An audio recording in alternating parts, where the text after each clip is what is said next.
नमस्कार दोस्तों, स्वागत है आप सभी का अपने YouTube चैनल एसजी पाठशाला स्पीड मैथ में। जहां पर आज हम लोग अपने क्लास को कंटिन्यू करते हुए पहुंच चुके हैं क्लास नंबर 10 की तरफ। कहां पहुंच चुके हैं?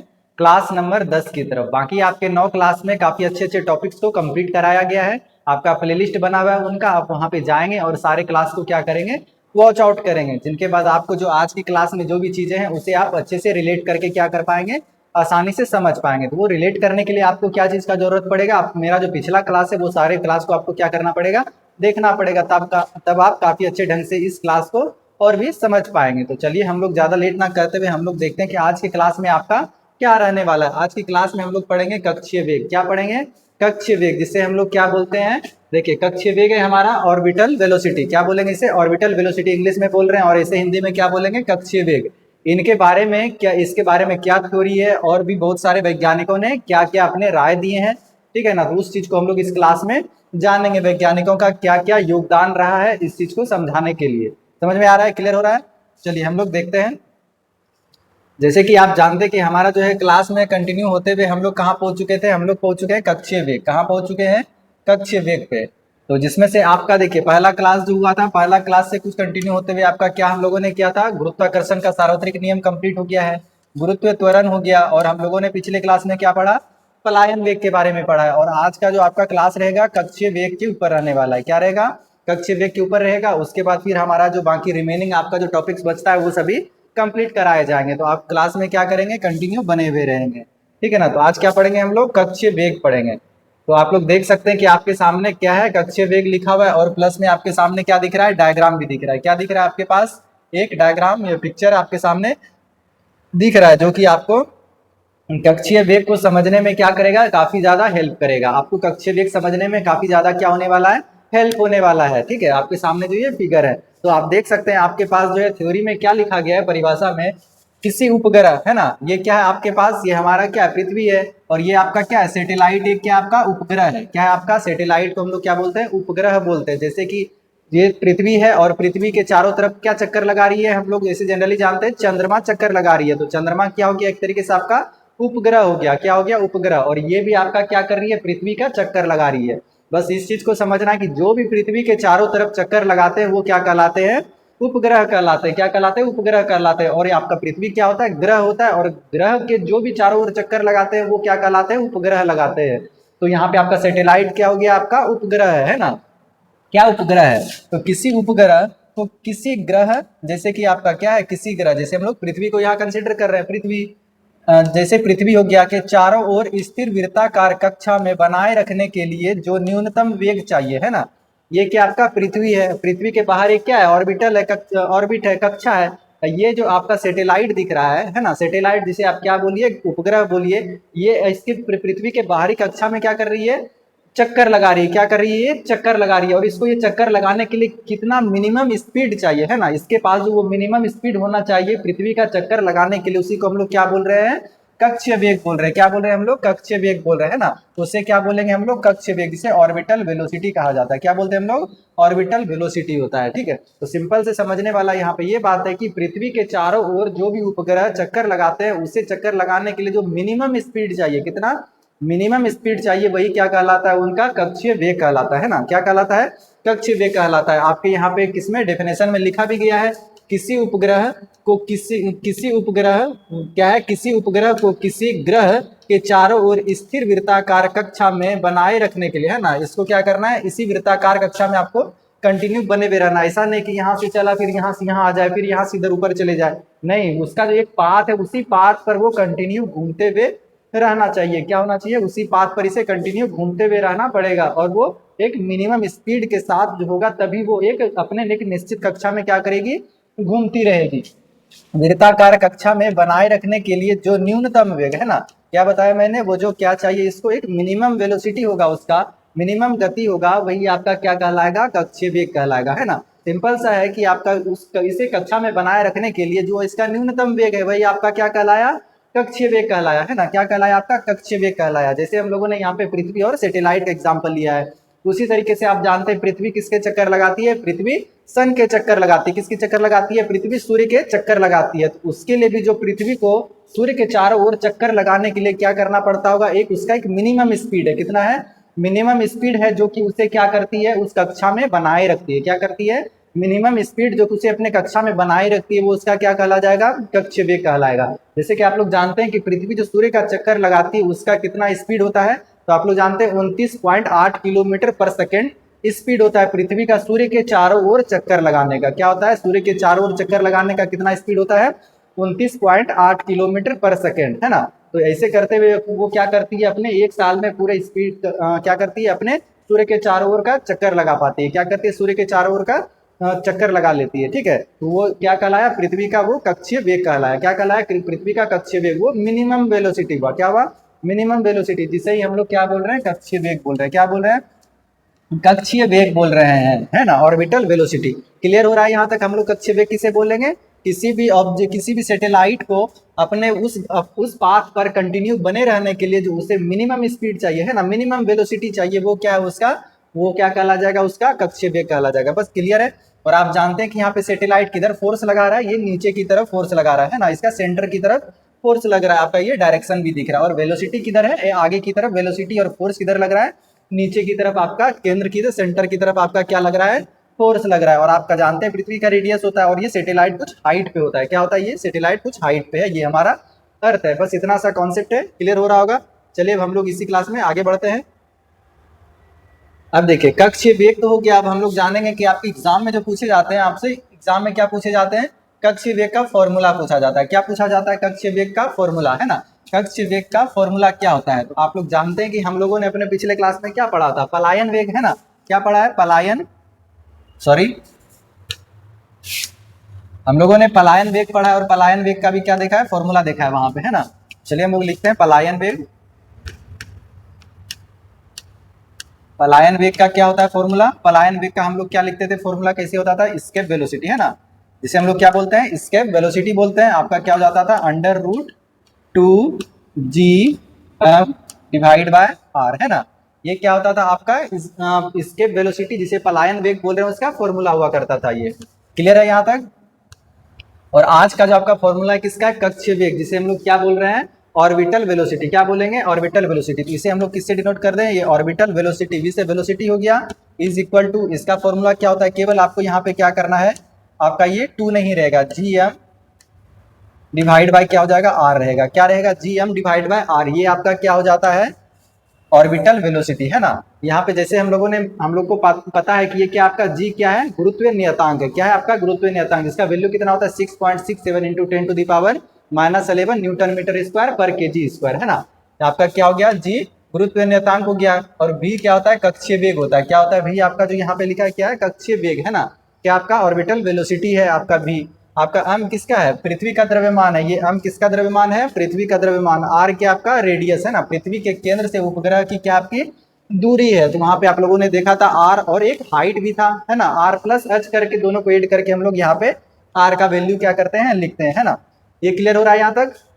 तो आप लोगों ने क्या देखा, आपका इसके वेलोसिटी का फॉर्मूला होता है √2gm divide by r square, और ऑर्बिटल वेलोसिटी का क्या होता है, √gm डिवाइड बाय r होता है। तो ठीक है, यहाँ तक क्लियर हो रहा है। तो आप ये अगर यहाँ पे अगर ध्यान दीजिएगा तो आपका क्या, ये पलायन वेग, है ना, एस्केप वेलोसिटी।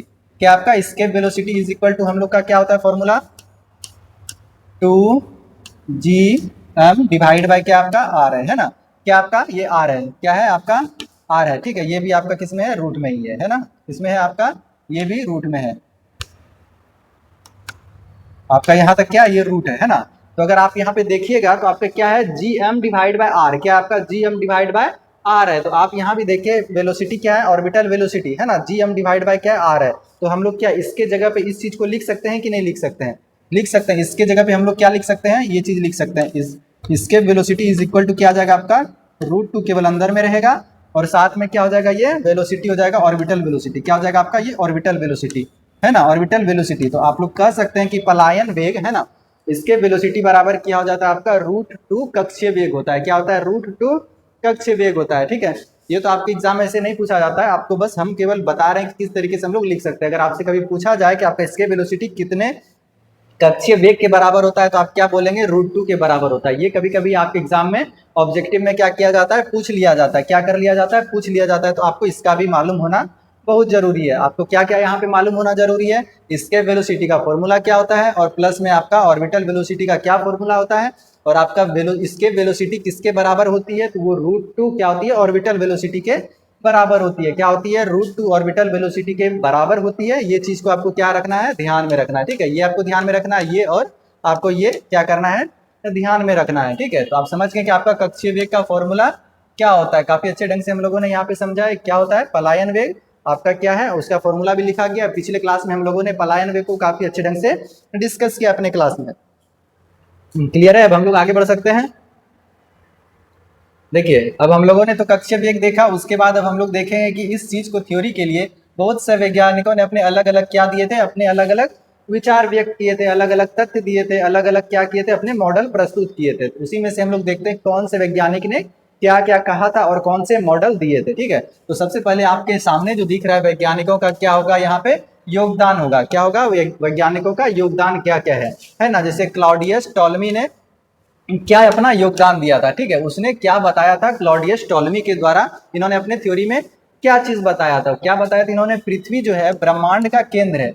इन्होंने क्या बताया कि पृथ्वी को ही ब्रह्मांड का क्या मान लिया, केंद्र मान लिया। क्या मान लिया, इन्होंने क्या बताया कि पृथ्वी ही ब्रह्मांड का केंद्र है और पृथ्वी के ही चारों तरफ जितने भी अन्य ग्रह हैं वो क्या करती है, चक्कर लगाती है। क्या करती है, अन्य ग्रह पृथ्वी के ही चारों तरफ चक्कर लगाती है।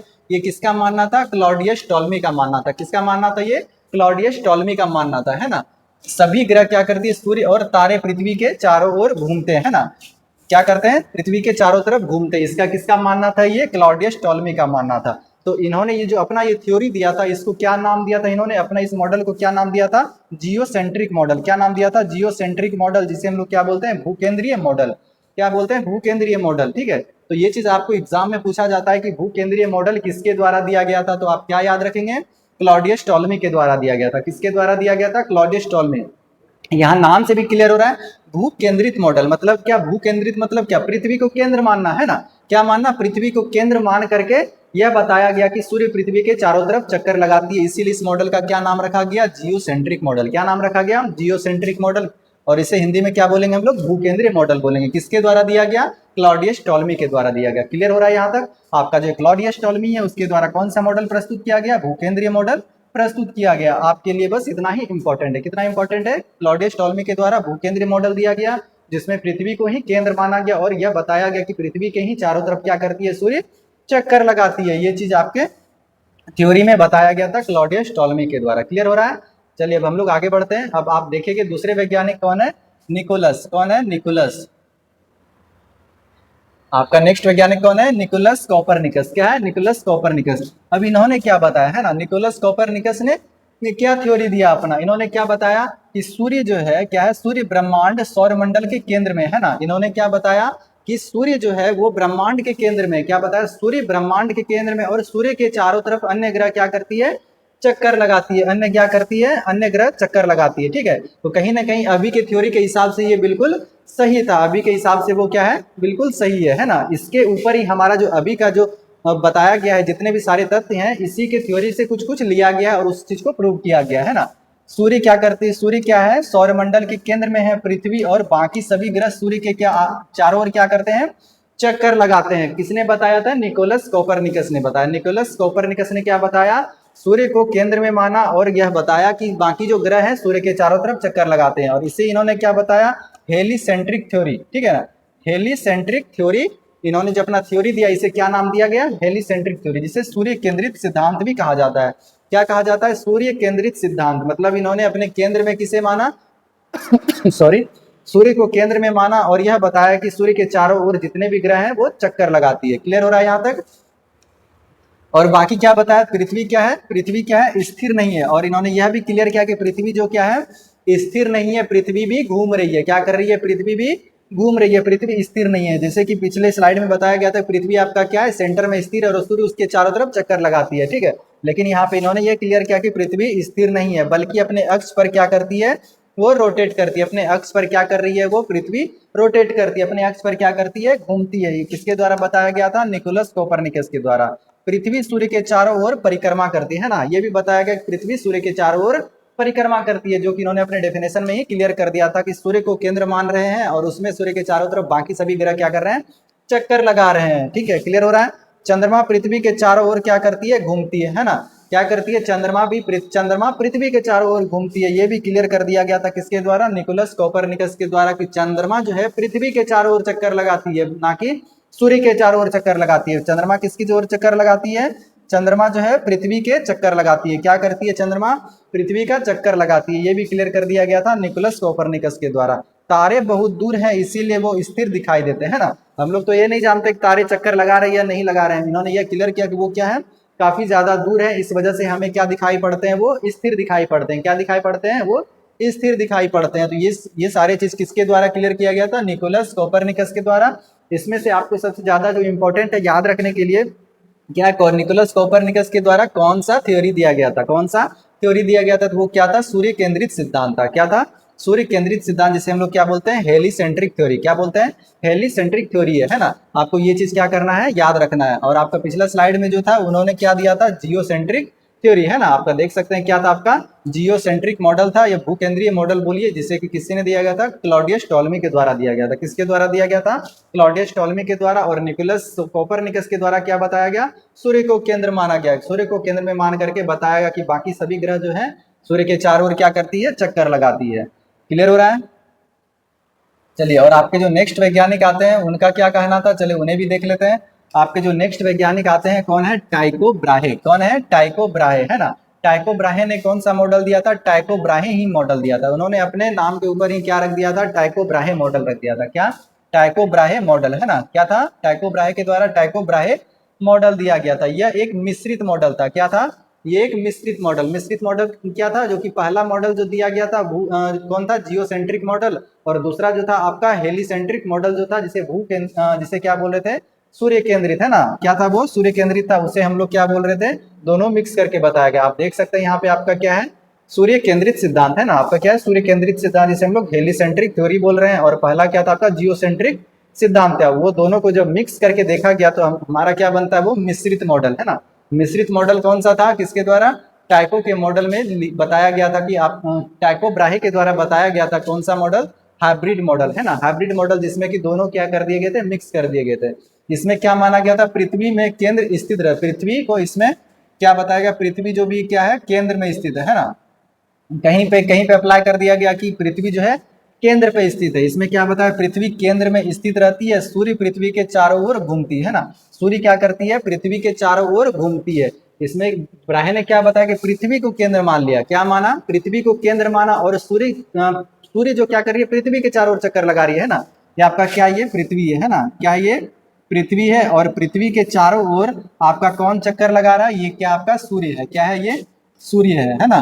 क्या बोला गया कि सूर्य क्या करती है, पृथ्वी के चारों ओर चक्कर लगाती है। और वही बाकी, और क्या बताया गया कि और सूर्य के चारों ओर क्या करती है, बाकी ग्रह पृथ्वी को छोड़ करके बाकी जितने भी ग्रह हैं वो क्या करते हैं, सूर्य के चक्कर लगाते हैं। बाकी ग्रह जितने भी हैं वो सारे क्या करते हैं, सूर्य के चक्कर लगाते हैं। क्या करते हैं, सूर्य के चक्कर लगाते हैं, है ना। तो आप देख सकते हैं यहाँ पे इन्होंने क्या कर दिया, दोनों चीज को मिक्स कर दिया। कहीं पे आपको सेंटर में किसे मान लिया, पृथ्वी को मान लिया।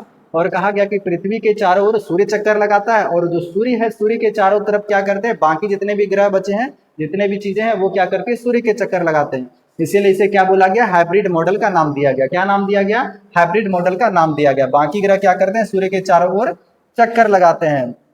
ठीक है, अब देख सकते हैं इनके साथ एक नया पॉइंट्स भी निकल के आता है। क्या कि 1572 में इन्होंने क्या किया, एक नया तारा खोजा, किसे, सुपरनोवा के नाम से जाना जाता है। ठीक है, इन्होंने क्या किया, सुपरनोवा के नाम से भी इन्होंने एक क्या किया, एक तारा का खोज किया। किसका खोज किया, तारा का खोज किया, जिसका नाम क्या था, सुपरनोवा, आपका 1572 ईस्वी में। ठीक है, ये इतना इंपॉर्टेंट नहीं है, बस इतना केवल आपको याद रखना है कि टाइको ब्राहे के द्वारा जो आपका मॉडल दिया गया था वो किस पर आधारित था, मिश्रित मॉडल था। वो कैसा मॉडल था, मिश्रित मॉडल था। कैसा मॉडल था, मिश्रित मॉडल था, जहां पे आपको पृथ्वी को भी सेंटर मान लिया गया था और सूर्य को भी सेंटर मान लिया गया था। लेकिन जहां पे आपको पृथ्वी को सेंटर माना गया था, वहां यह बताया गया कि सूर्य पृथ्वी के चक्कर लगाती है ना। क्लियर हो रहा है, सूर्य क्या कर रही है, पृथ्वी के चक्कर लगा रही है। और बाकी जहां पे सूर्य के फिर बाकी जितने भी ग्रह बचते हैं वो क्या करते हैं, आपका सूर्य के चक्कर लगाते हैं। क्या करते हैं, वो सूर्य के चक्कर लगाते हैं। ठीक है, क्लियर हो रहा है यहाँ तक। टाइको ब्राहे मॉडल क्या था, समझ गए। इसमें क्या है, मिश्रित मॉडल इसे कहा जाता है। क्या कहा जाता है, मिश्रित मॉडल कहा गया। यहाँ पे सेंटर पृथ्वी को माना गया, और प्लस में किसे माना गया, आपका सूर्य को भी आपका यहाँ पे सेंटर माना गया। क्लियर हो रहा है यहाँ तक। चलिए अब हम लोग पहुंच चुके अपने गैलीलियो गैलीली के पास पहुंच चुके हैं ना। कहाँ पहुंच चुके हैं? गैलीलियो गैलीली के पास पहुंच चुके हैं। देखिए अब इनके द्वारा क्या कहना था ये भी हम लोग देख लेते हैं अपने क्लास में। गैलीलियो गैलीली जो है आधुनिक विज्ञान का इसे क्या माना जाता है? जनक माना जाता है, फादर ऑफ मॉडर्न साइंस। क्या बोला जाता है इसे? गैलीलियो गैलीली को फादर ऑफ मॉडर्न साइंस क्या बोल रहे हैं हम लोग? फादर ऑफ मॉडर्न साइंस भी कहा जाता है। गैलीलियो गैलीली को आधुनिक विज्ञान का जनक कहा जाता है। ये आपके लिए क्या है? इंपॉर्टेंट है, ठीक है। आधुनिक विज्ञान का जनक किसे कहा जाता है? क्या याद रखेंगे आप?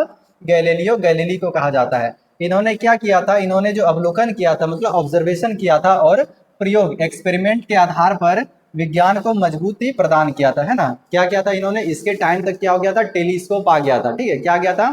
टेलीस्कोप आ गया था। उसको और अच्छे तरीके से मॉडिफाई करके इन्होंने हर एक चीज को, ग्रह को देखने का सबसे पहले जो प्रयास किया गया था इसी के टाइम में किया गया था। इन्होंने ग्रह को देखा भी और यह भी बताया, इसे क्लैरिटी मिला कि हमारा जो है क्या है, अर्थ चारों तरफ रोटेशन करती है और क्या है, सूर्य स्थिर है। ये क्यों कर पाए? क्योंकि इसके टाइम में क्या आ गया था? टेलीस्कोप मौजूद था। क्या था?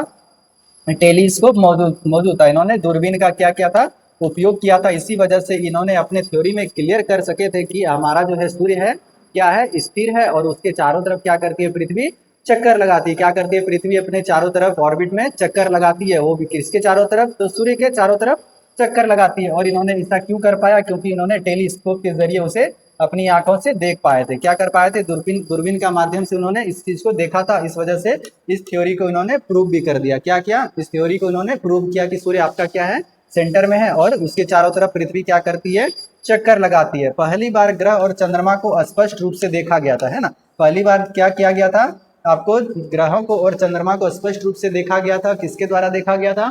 गैलीलियो गैलीली के द्वारा देखा गया था। क्यों देखा गया था? क्यों देखना संभव हो पाया था? दूरबीन के कारण देखना संभव हो पाया था। तो यहाँ से ये भी क्लियर हो गया कि हमारा जो चंद्रमा है वो किसका चक्कर लगाती है? पृथ्वी का चक्कर लगाती है। किसका चक्कर लगाती है? पृथ्वी का चक्कर लगाती है, ठीक है। जुपिटर, ये आप इसे जुपिटर कर लीजिए। जुपिटर के उपग्रहों की खोज भी जो इसी के माध्यम से हो पाया था। क्यों हो पाया था? आपके पास टेलीस्कोप होने के कारण ही हम लोगों ने जुपिटर के पास जो उपग्रह है इसके बारे में हम लोगों ने जाना था। क्या जाना था? जुपिटर के पास जितने भी उपग्रह हैं, जैसे उपग्रह क्या होता है? पृथ्वी के पास हमारा क्या है? मून है, वो उपग्रह है। जैसे कि पृथ्वी और क्या है आपकी तरफ जो सैटेलाइट है उसे भी हम लोग उपग्रह बोल रहे हैं। जो किसी चीज के चारों तरफ चक्कर लगाती है वो क्या कहलाती है? उनका उपग्रह कहलाती है। वैसे ही जुपिटर है, उनके पास भी क्या है? उपग्रह है। उनके उपग्रहों की खोज किसके द्वारा किया गया था? गैलीलियो के द्वारा किया गया था। रीजन क्या रहा था? उनके पास टेलीस्कोप मौजूद था, इस वजह से उन्होंने उसकी खोज कर पाई थी। तो चलिए हम लोग देखते हैं कि आखिर उन्होंने जो ढूंढा था उसमें से जो इंपॉर्टेंट आपके जो उपग्रह है उसे भी हम लोग देख लेते हैं। इन्होंने जुपिटर के 4 बड़े चंद्रमा, चंद्रमा किसे बोल रहे हैं हम लोग? उसे चंद्रमा क्यों नाम दे पा रहे हैं? चंद्रमा मतलब हम लोग उपग्रह समझ रहे हैं। क्या समझ रहे हैं? उपग्रह। जैसे कि पृथ्वी का उपग्रह चंद्रमा हो गया, वैसे ही आपका जुपिटर का भी ग्रह है, ठीक है ना। ग्रह बहुत सारे ग्रह हैं, तो हम लोग उसे चंद्रमा के रूप में जान रहे हैं ना। जैसे कि आप देख सकते हैं कि आपका पहला जो था कौन है आपको, लेकिन इसमें से हम लोग देखते हैं गायनामेड, है ना। गायनामेड है जो कि आपका सबसे बड़ा है ना। केवल ये जुपिटर का नहीं, पूरे सौर मंडल का सबसे बड़ा उपग्रह जो क्या है, ये गायनामेड है। क्या है? ये गायनामेड है। उसके बाद दूसरे नंबर पे कौन आता है? कैलिस्टो आता है। क्या आता है आपका? कैलिस्टो आता है। ये आपके क्या है? सबसे ज्यादा बड़े, पूरे सौर मंडल का सबसे बड़ा उपग्रह जो कौन है? ये गायनामेड है। और आपका क्या है? दूसरे नंबर का कैलिस्टो है ना। ये जुपिटर का दूसरा सबसे बड़ा उपग्रह कौन है? कैलिस्टो है। और बाकी क्या आ गया आपका? यूरोपा आ गया। और ये क्या हो गया? आयु आ गया। क्या आ गया? ये आयु है। क्या? ये एलो नहीं पढ़ना, इसे क्या पढ़ना है? आयु पढ़ना है। ये आयु है ना। आयु, यूरोपा, गैनमेड और कैलिस्टो, ये 4 सबसे इंपॉर्टेंट उपग्रह जो है किसके हैं? जुपिटर के हैं। किसके हैं? जुपिटर के। ये चारों इंपॉर्टेंट उपग्रह हैं जो कि आपको एग्जाम में तो ज्यादा ये नहीं पूछे जाते, लेकिन आपसे ये पूछा जाता है कि गैनमेड जो है कि सौर मंडल का सबसे बड़ा उपग्रह जो है कौन सा है, तो वो कौन सा है? गैनमेड है। और वो किस ग्रह का है? तो आप क्या याद रखेंगे? किसका है? जुपिटर का है। किसका है? जुपिटर का है ना। इसमें क्या था? इसमें साबित हुआ कि सब कुछ पृथ्वी के चारों ओर नहीं घूमती है ना। तो इस थ्योरी से यहाँ पे क्या क्लियर हो गया था कि सब कुछ पृथ्वी के चारों ओर नहीं घूमती है, बल्कि क्या घूमती है? सूर्य के चारों तरफ घूमती है। यहाँ पे किसे सेंटर मान लिया गया था? सूर्य को सेंटर माना गया था। और यह बताया गया था कि सूर्य के चारों तरफ ही सारी चीजें घूमती है, जिससे यहाँ पे टेलीस्कोप के माध्यम से प्रूव भी हो गया। क्या हो गया? ये चीज प्रूव भी हो गया कि सूर्य के चारों ओर पृथ्वी घूमती है और पृथ्वी के पास क्या होती है? उपग्रह है। उसी तरीके से बाकी जितने भी ग्रह है उसके पास भी क्या है? आपके पास उपग्रह है ना। जिसमें से कि आप जुपिटर का देख सकते हैं, आपके पास ये चारों इंपॉर्टेंट उपग्रह है। इनमें से सबसे बड़ा जो सौर मंडल का क्या है? गैनमेड है ना उपग्रह। इस चीज को आप क्या रखेंगे? याद रखेंगे। क्या करेंगे? इसे याद रखेंगे, है ना। क्लियर हो रहा है? चलिए, तो आज आपका क्लास में इतना ही है। तो आपका क्लास कंप्लीट हो गया है। अगर आपको नहीं समझ में आया तो आप क्या करेंगे, रिवीजन करेंगे और बाकी जो हमारा पिछला क्लास है उसे आप देखिए, ताकि आप इस क्लास तक पहुंचने में क्या करेंगे, उस टॉपिक को रिलेट कर पाएंगे अच्छे तरीके से, आपको समझ में भी आएगा। इसी तरीके से हम लोग अपने क्लास को कंटिन्यू करते हुए कल मिलेंगे। ठीक है, तब तक के लिए धन्यवाद।